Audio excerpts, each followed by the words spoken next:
Buenas tardes. Vamos a grabar nuevamente en este apartado del oficio de científico de Pierre Bourdieu. Eh, es la segunda vez que lo voy a grabar porque eh, tuve un problemita con el audio y bueno, así que va de vuelta la grabación. Este, Vamos a ver.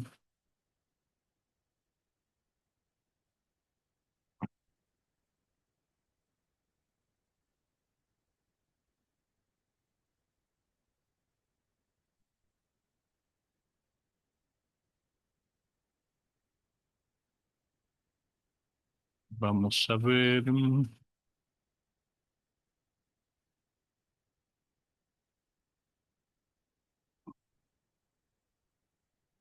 Estábamos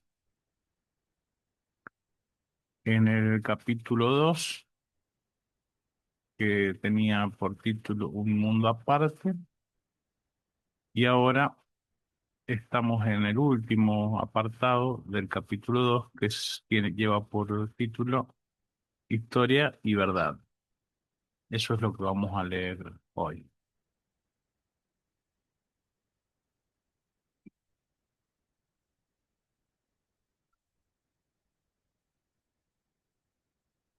Historia y Verdad.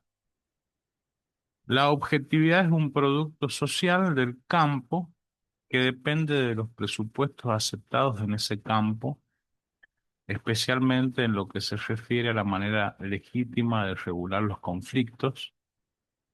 Por ejemplo, la coherencia entre los hechos y la teoría, la coherencia entre los hechos y la teoría o la replicabilidad. Bueno, que haya coherencia entre los hechos y la teoría implica que lo que la teoría predice pueda este, estar en concordancia con lo que se recaba en el laboratorio. Bueno, en el laboratorio podríamos pensar en el caso de la física, eh, en, en el caso de la física, ¿no? Eh, en otras ciencias, eh, no es el laboratorio, es el campo, no en el sentido eh, de Bourdieu. Entonces, bueno, eso sería la coherencia entre los hechos y la teoría.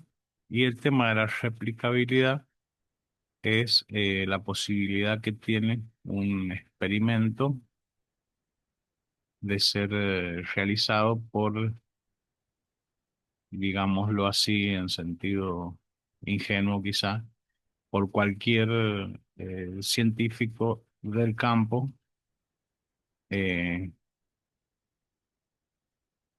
pueda reproducir ese, este, esa investigación empírica, ¿no? Ese experimento. Entonces, en la medida en que se regulan esos conflictos que pueden darse en el planteo de la coherencia de los hechos y la teoría y de la replicabilidad, se construye la objetividad como un producto social del campo.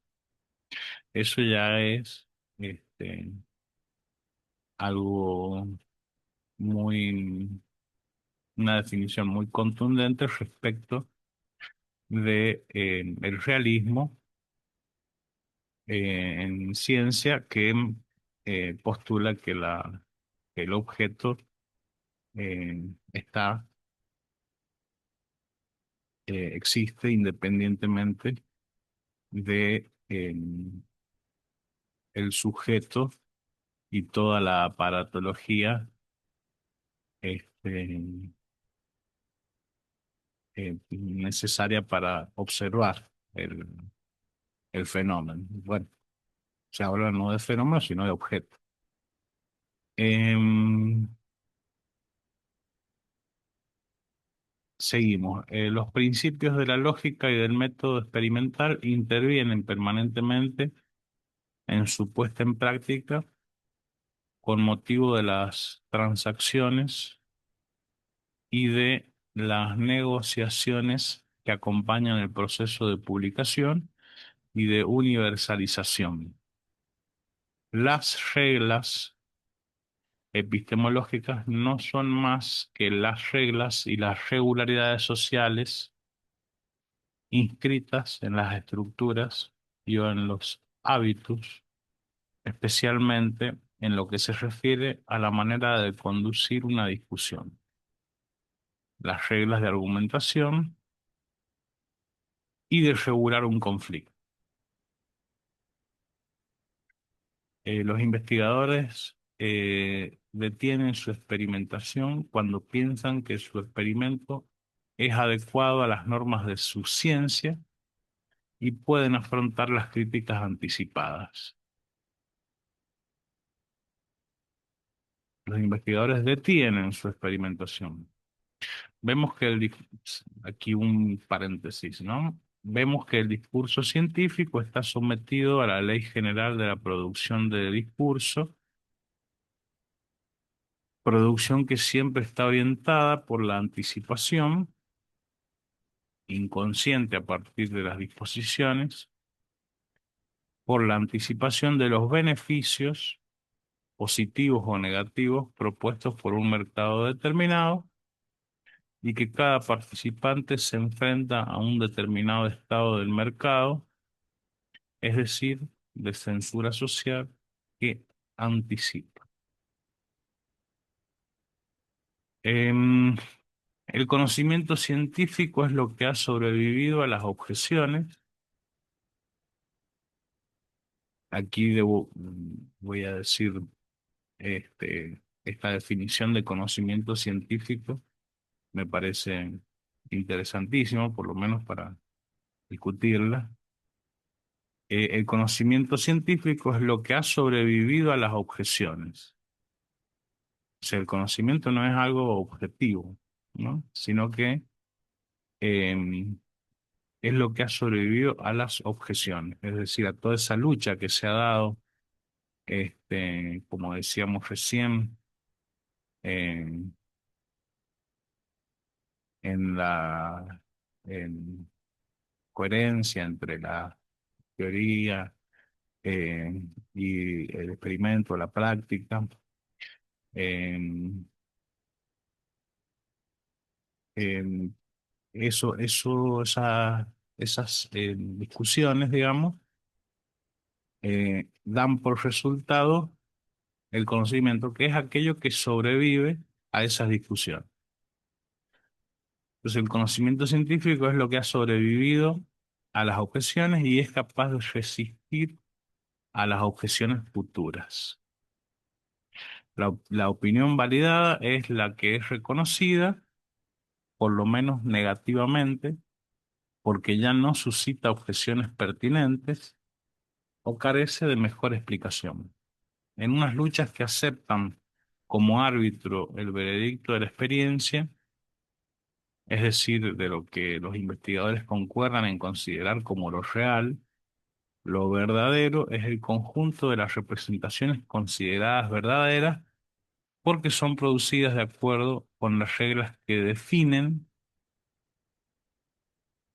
la producción de lo verdadero. Entonces, lo que sobrevive a las discusiones es el conocimiento, y ese conocimiento es lo que se entiende por objetivo, ¿no?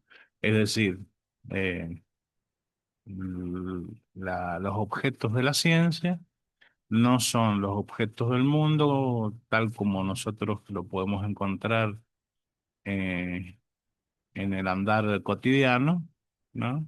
Sino que los objetos de la ciencia son constructos, ¿no? Y son constructos em, em, dados por reales,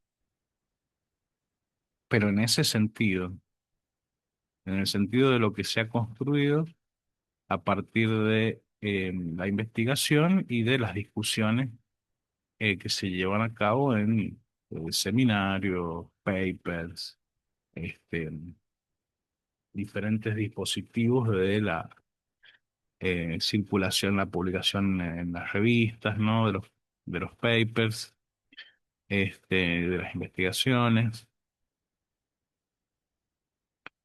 Em, es aquello en lo que concuerdan unos competidores que concuerdan en los principios de verificación, en los métodos comunes de de legitimación de las hipótesis.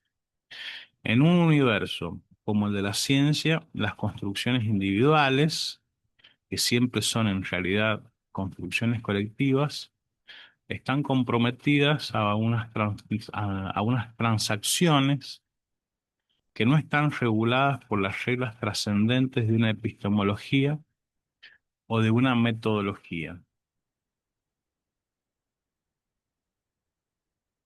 y ni siquiera de la lógica, sino por los principios de sociabilidad impuestos, específicamente por la pertenencia al campo, los que hacen que si los ignoramos o los transgredimos, quedemos excluidos de él.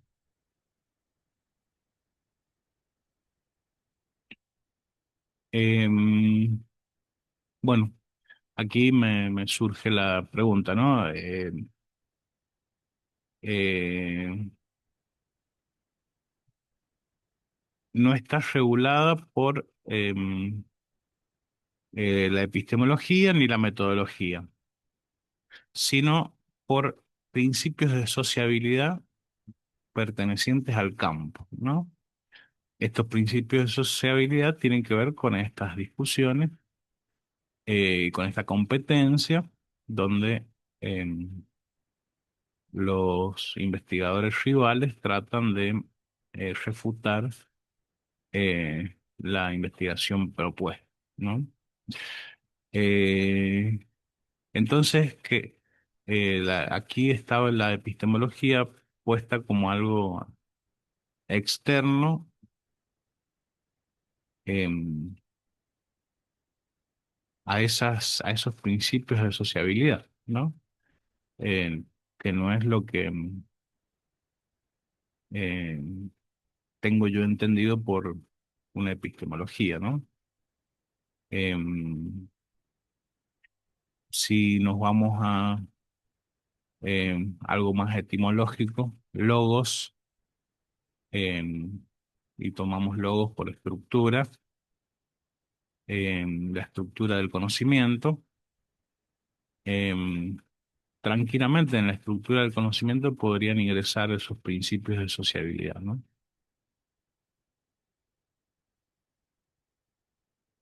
Entonces, bueno, seguimos la lectura. Pienso en este momento en una descripción de los terribles tratamientos, a veces tremendamente agresivos, a los que puede verse sometido el autor de una comunicación en un seminario y que son perfectamente legítimos, irreprochables incluso, en la medida en que son ejercidos de manera formalmente impecable por los poseedores del dominio de las reglas implícitas tácitamente aceptadas por todos aquellos que entran en el juego.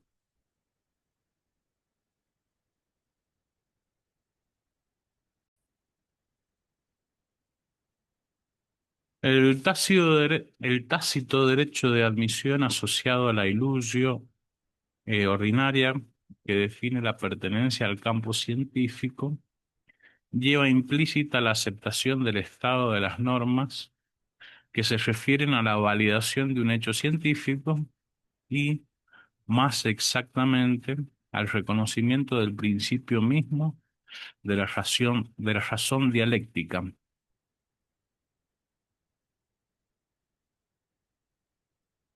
El hecho de jugar el juego de la discusión, del diálogo en su sentido socrático, de someter sus experiencias y sus cálculos al examen crítico, de comprometerse a responder de su pensamiento ante los demás, y eso de manera responsable, es decir, en la constancia con uno mismo, sin contradicción, en suma, obedeciendo a los principios prácticos y honestos de la argumentación.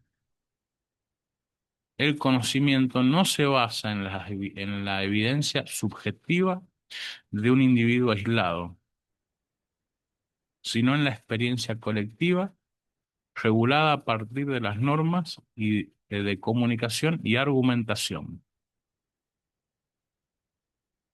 Bueno, eh, bien democrática la cuestión, ¿no? Este, eh, no, estamos viendo que pueden, por la descripción que viene haciendo, la discusión en el campo en el campo de las investigaciones puede ser una discusión bestial, digamos, ¿no? Pero eh, el conocimiento tiene una raigambre colectiva, ¿no? Este,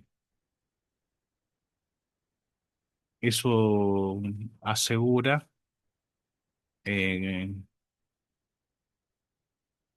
que no sea la ocurrencia. Bueno, es que no habría otra forma, digamos, la ocurrencia de un individuo aislado no hace conocimiento porque no tiene la legitimación de un colectivo. Eh, entonces, bueno, eh,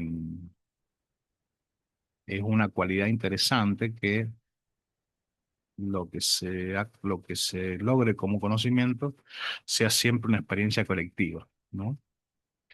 Que implica em, que haya un equipo de investigación que se arriesgue a exponerse ante el campo, ante los agentes que integran el campo, con su ponencia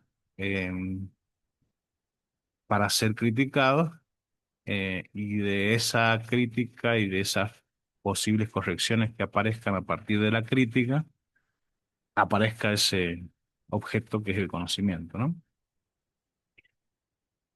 Se deduce de ahí que la visión bacheleriana del trabajo científico, que es resumido en la fórmula el hecho científico es conquistado, construido y verificado, tiene que ser ampliada y completada. Pensamos tácitamente que la construcción debe ser validada por la experiencia en una relación entre el experimentador y su objeto. En realidad, el proceso de validación del conocimiento como legitimación que asegura el monopolio de la opinión científica legítima, implica la relación entre el sujeto y el objeto, pero también la relación entre los sujetos y muy especialmente las relaciones entre los sujetos en relación al objeto. Bueno, según la definición que estuvimos eh, eh, viendo recién del objeto de la ciencia, ya está implícito que el sujeto, que el proceso de validación del conocimiento implica la relación entre el sujeto y el objeto, pero también la relación entre los sujetos y muy especialmente las relaciones entre los sujetos en relación al objeto.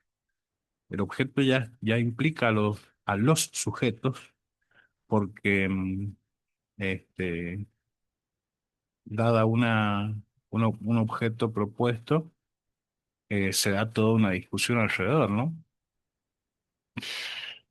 El hecho es conquistado, construido y verificado en y por la comunicación dialéctica entre los sujetos. O sea, a través del proceso de verificación y de producción colectiva de la verdad, en y por la negociación y la transacción, así como por la homologación, que es su ratificación mediante el consenso explícitamente expresado, y no solo en la dialéctica entre la hipótesis y el experimento. El hecho solo se convierte realmente en hecho científico si es reconocido. La construcción está determinada socialmente por partida doble. En primer lugar, por la posición del laboratorio o del científico en el campo, que implica, esa es una eh, de los aspectos de esta partida doble, la posición del laboratorio o del científico en el campo implica el reconocimiento de los pares, ¿no? Y ya ahí hay un hecho sociológico, digamos, ¿no? Y en segundo lugar, por las categorías de percepción asociadas a la posición del receptor. El efecto de imposición y de autoridad es tanto mayor cuanto peor es la posición del receptor. Eh, entonces, cuanto más pichi en el campo como científico uno sea, mayor es el efecto de imposición y de autoridad eh, de esa investigación en función de la posición del científico titular en el campo o del laboratorio, por ejemplo, ¿no? El hecho científico solo queda completamente realizado como tal cuando se realiza por la totalidad del campo y todo el mundo colabora por convertirlo en un hecho conocido y reconocido. Por ejemplo, los receptores de un descubrimiento colaboran en su verificación al intentar inútilmente destruirla, refutarla.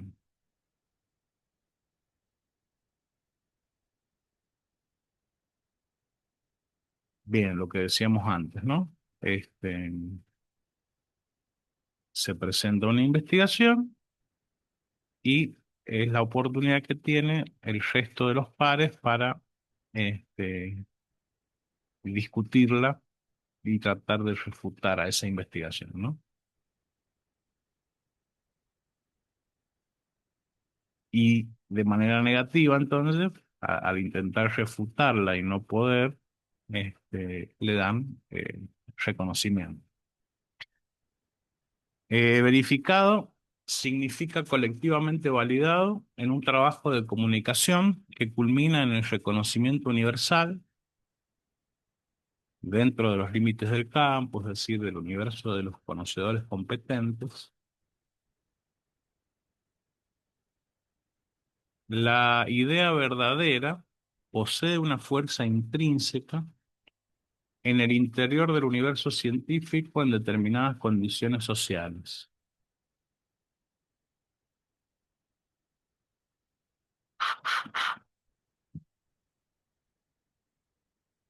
Es una fuerza de convicción que se impone al adversario competidor que intenta refutarla y que se ve obligado a rendir las armas. Los adversarios colaboran en el trabajo de verificación mediante la tarea de crítica, corrección y refutación que desarrollan. Esa es la forma de verificar una verdad científica. ¿Cómo es posible que unos investigadores que compiten entre sí por el monopolio de la verdad lleguen a la homologación, a decir lo mismo, a estar de acuerdo? Bueno, ya lo he explicado un poco, ¿no? Un paréntesis, dice, a las ciencias sociales y muy especialmente a la sociología, les cuesta trabajo imponer esa ambición de monopolio inscrita, sin embargo, en el hecho de que la verdad es una, porque en nombre, entre otras cosas, de una contaminación de orden científico por unos principios de orden político y de la democracia, se querría que la verdad fuera plural, como se dice actualmente, y que diferentes poderes de dimensiones simbólicas, políticas y religiosos, sobre todo, y de manera muy especial periodísticos, estuvieron armados socialmente para reivindicar con posibilidades de éxito el derecho a decir lo verdadero sobre el mundo social. Bueno, algo que dice Bourdieu que le pasa a la sociología, ¿no?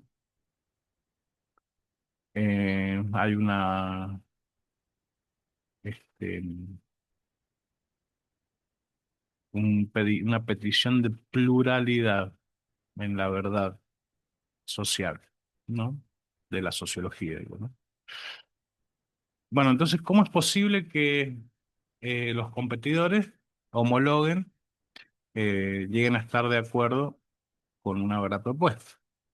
Dice, la homologación, el acuerdo racional, es el producto del diálogo, de la discusión, pero no de cualquier diálogo, sino de un diálogo sometido a las reglas de la dialéctica, dentro de un breve resumen de una investigación emprendida por mí hace ya bastante tiempo,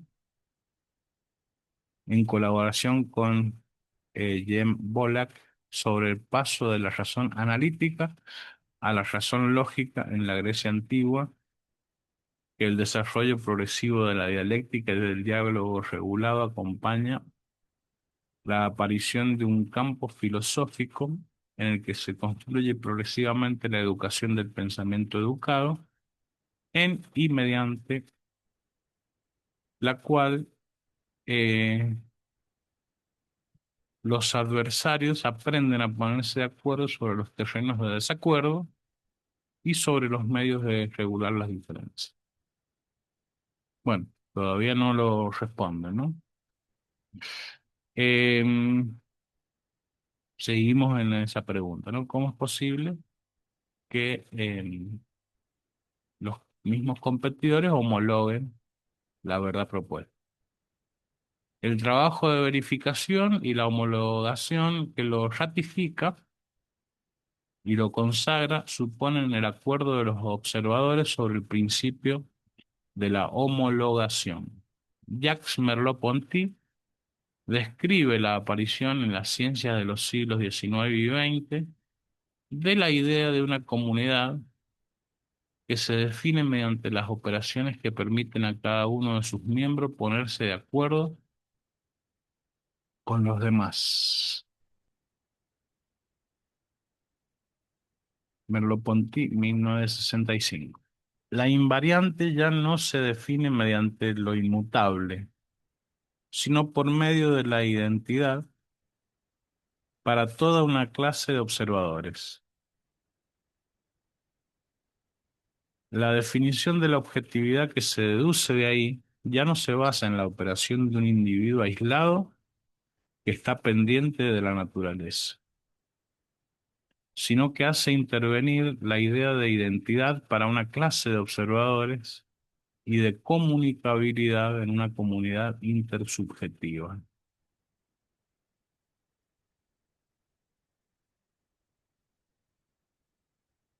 Bueno, de vuelta, los objetos con los que trabaja la ciencia en general no son los objetos del mundo, son los objetos que se construyen en el laboratorio y que performan el mundo, podríamos decir, ¿no?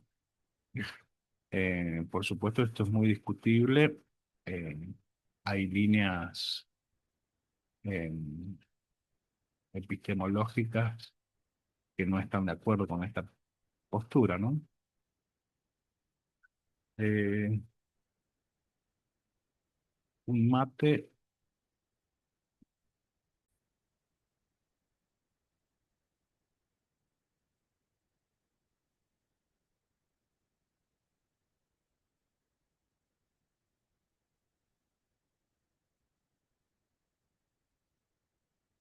bien, la objetividad, la definición de la objetividad que se deduce de ahí ya no se basa en la operación de un individuo aislado que esté pendiente de la naturaleza, sino que hace intervenir la idea de identidad para una clase de observadores y de comunicabilidad en una comunidad intersubjetiva. La objetividad depende del acuerdo de una clase de observadores respecto a lo que está registrado en los aparatos de medición en una situación experimental bien precisa.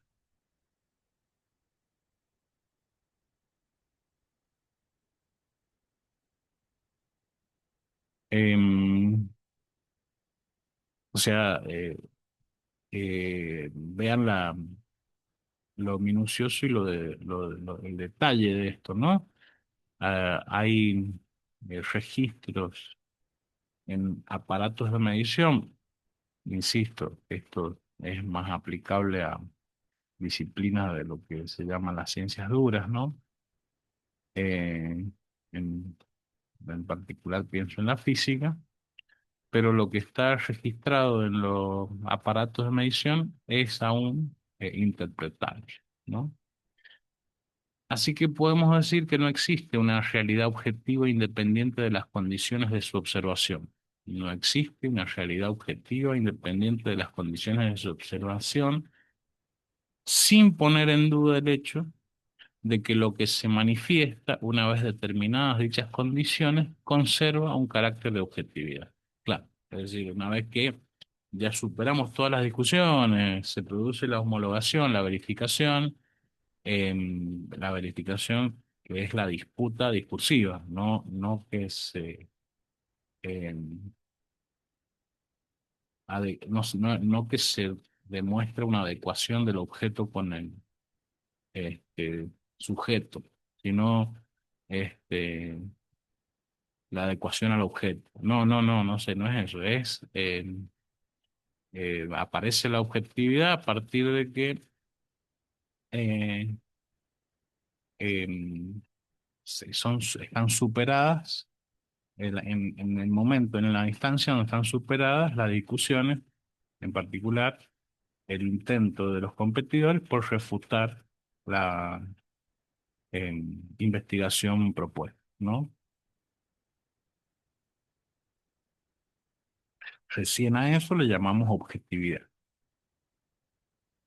Es una objetividad mucho más laboriosa que la ingenua del realismo, ¿no? Bueno, ingenua, hay em, discusiones largas al respecto, ¿no?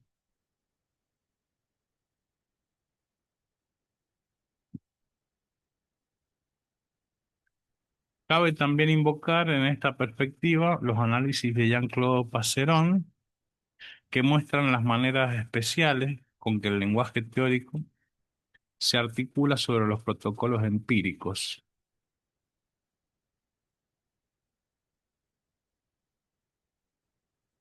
o la idea de Jan Hacking, según la cual existe una correspondencia entre una teoría y los instrumentos que utiliza. Creamos un instrumental que engendra unas situaciones que confirman las teorías. Juzgamos este instrumental a partir de su capacidad para producir unas situaciones que encajen. La inconmensurabilidad procede del hecho de que los fenómenos son producidos por unas técnicas fundamentalmente diferentes y unas teorías diferentes que responden a unos fenómenos diferentes que solo están débilmente conectados. Vemos que si bien han tenido el mérito de subrayar la contribución que el proceso, bueno, a ver si me sale, ¿no? Eh, Como este canal empezó con la idea de charlar sobre psicoanálisis, eh, pero para la propuesta psicoanalítica de Lacan eh, había mucho que decir sobre la objetividad, sobre eh, qué es un sujeto, este, los fenómenos subjetivos en general.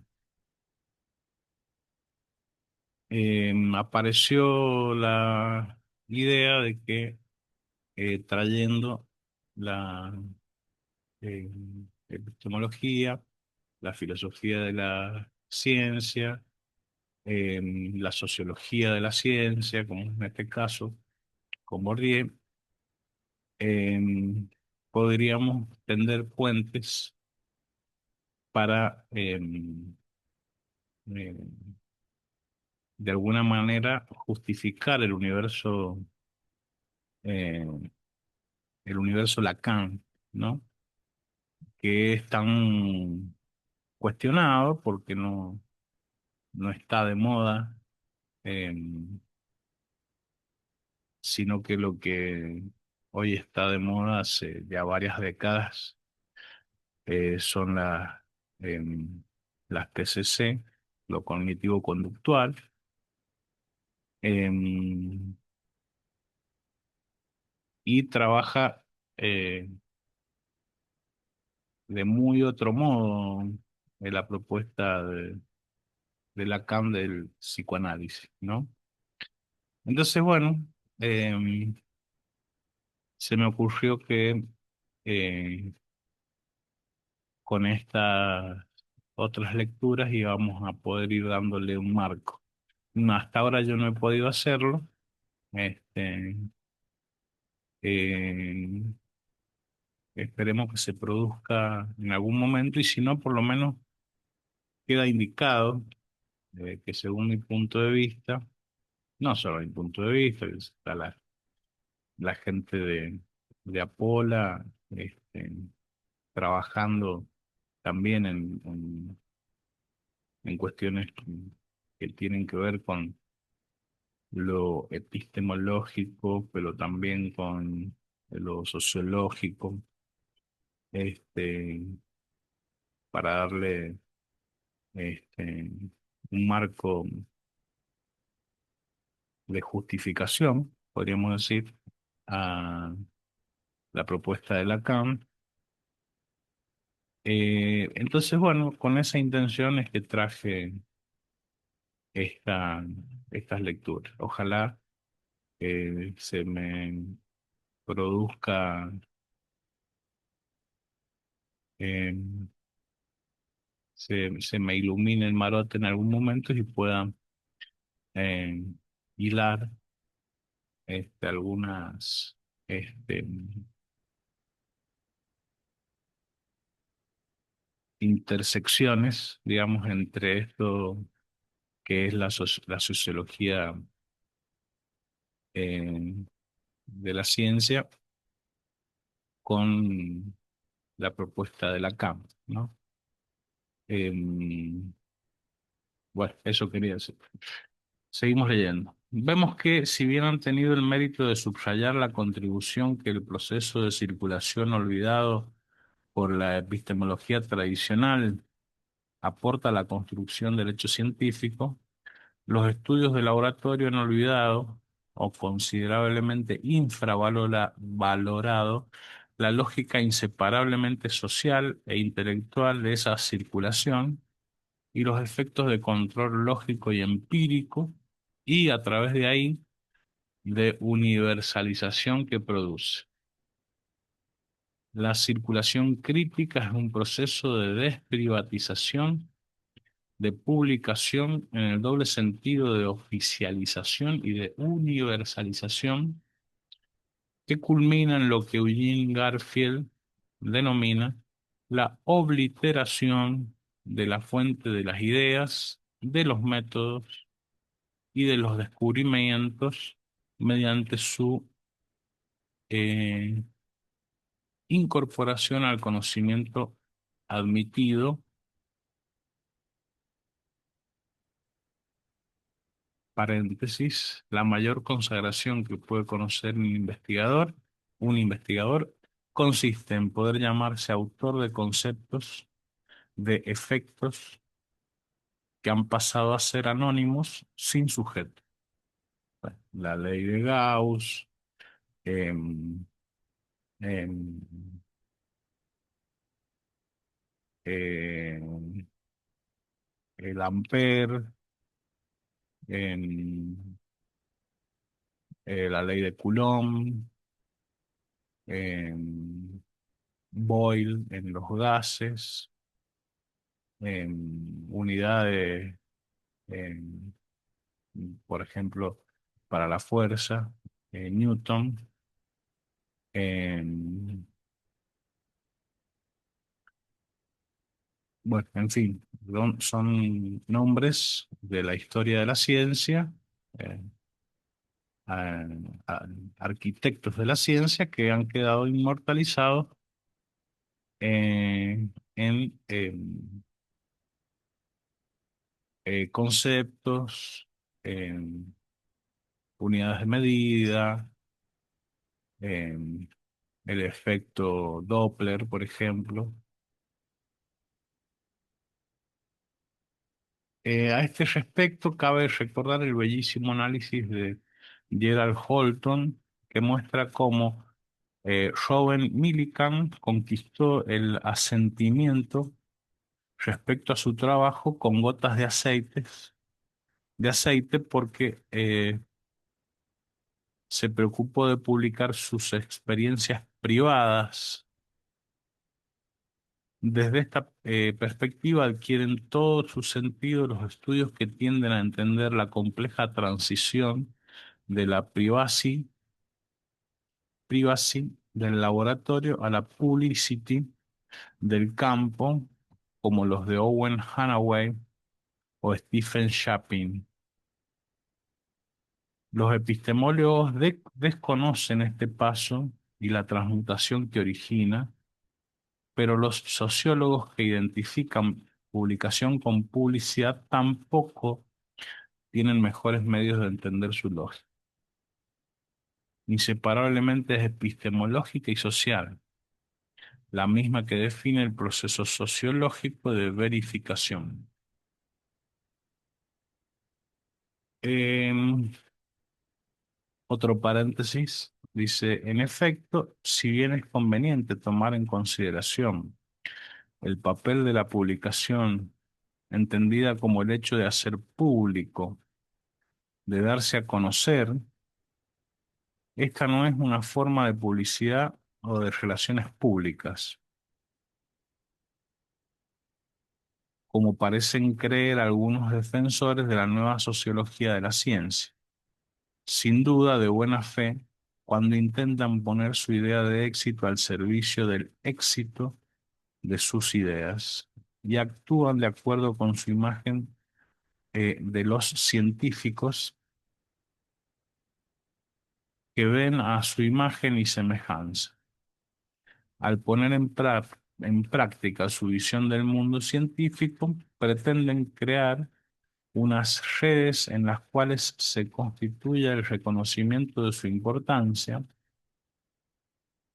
La verdad social se encuentra al término del enfrentamiento y es preciso, por tanto, disfrutar de una posición fuerte en las revistas, las editoriales, para derrotar socialmente a los adversarios.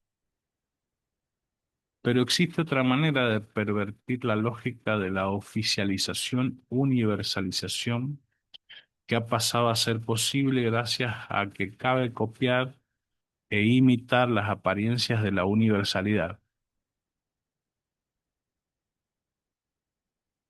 En mi trabajo sobre Heidegger, la ontología política de Martin Heidegger, intenté describir el proceso mediante el cual cabe conferir las apariencias de la sistematización y de la necesidad a un léxico que de ese modo se presenta como independiente del agente histórico que lo produce y de las condiciones sociales de las que es producto.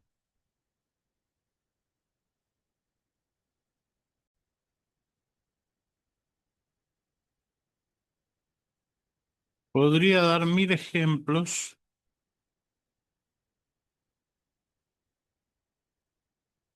sacados de la literatura sociológica y sobre todo económica, de trabajo social de neutralización semejante que, imitando los efectos de universalización de las ciencias de la naturaleza, puede producir unos efectos científicos absolutamente engañosos. Me habría gustado disponer de tiempo para leer y comentar en este lugar una extensa carta de Vasily Leontiev, titulada Academic Economics, de 1982, a propósito de la economía, que muestra que esa disciplina sustenta su autoridad científica en una organización colectiva autoritaria que tiende a mantener la creencia colectiva y la disciplina de los miembros más jóvenes del profesorado universitario.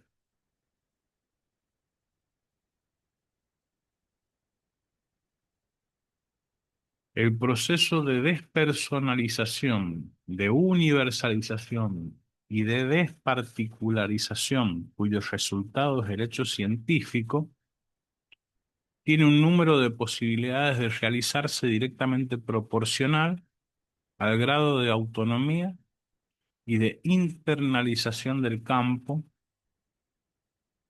de todos los campos especializados. El científico es, sin duda, el que está menos encerrado en las fronteras nacionales, y aquel donde el peso relativo de los nacionales es menor. El grado de internacionalización que podemos medir con diferentes indicadores, como por ejemplo la lengua utilizada, los lugares de publicación, nacionales o extranjeros, etcétera, es uno de los buenos índices del grado de autonomía. Entonces, em, el proceso de despersonalización, de universalización y de desparticularización eh,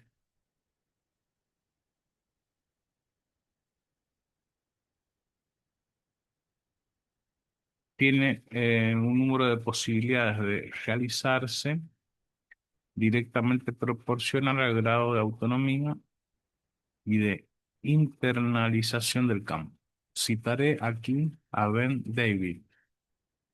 La consecución del reconocimiento científico es generalmente un proceso suprarracional y por lo menos hasta cierto punto supradisciplinario.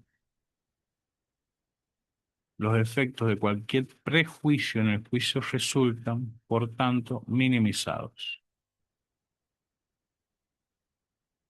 Yo pensé, si es suprarracional y supradisciplinario, que los efectos de prejuicio eran máximos, ¿no?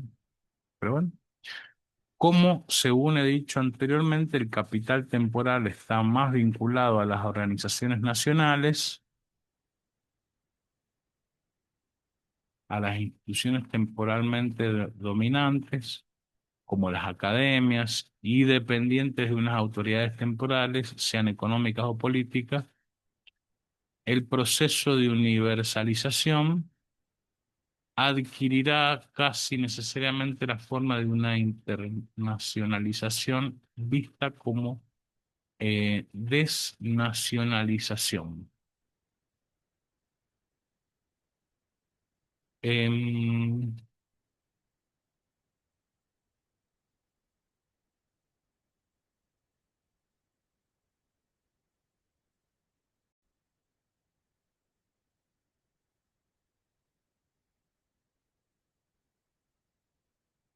bueno, hasta aquí vamos a llegar por hoy. Em, Nos vemos la próxima. Espero que se suscriban y que le den me gusta al video. Muchas gracias.